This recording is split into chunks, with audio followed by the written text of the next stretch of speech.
I want you to just go through and talk a little bit about the Century Farms program. Well, the Century Farm program is actually, the state has one, and they've done this since 1976. So what we did in 1978 was we started a project similar to that. And what we do is we give out wooden signs and poles. The wooden sign and pole it's kind of different than what the state has. They have the metal signs.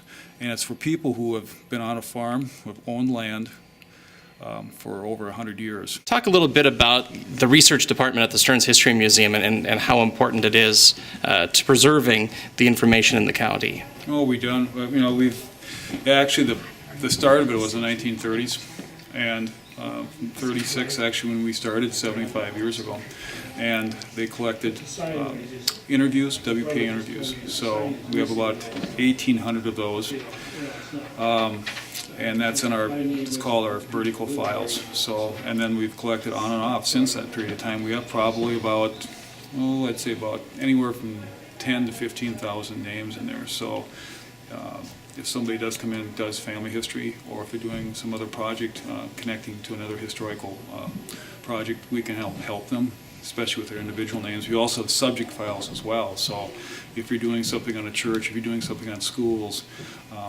that type of item, we would have most of those represented in our county as well. So we do Stearns County, that's what we do. Yeah. So, genealogy is becoming really a popular thing right now. So if someone's looking to trace their family roots, if they've come through Stearns County, most likely you would have some information to help them out. in most cases, yes. We get surprised almost every day on some of this. So we think we have a lot of the items.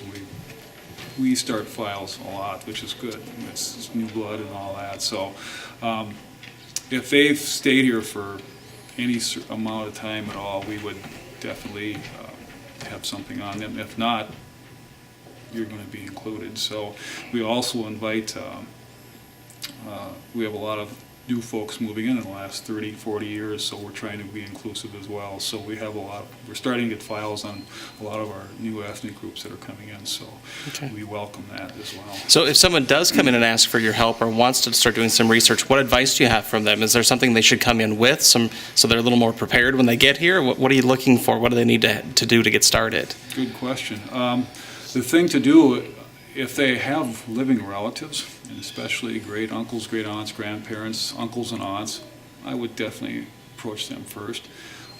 If you do come in, have the information bring the information that you do have, so we don't have to duplicate. After that point, then we'll help you. There's all kinds of different ways of finding people and finding different generations in here too. So it's all free to use. People can just come in and take advantage of the resources, or how does it work? We would like you to become a member. That's real important. Okay. If you're not, there's a fee to get in, and you have our expert help, you might want to call that.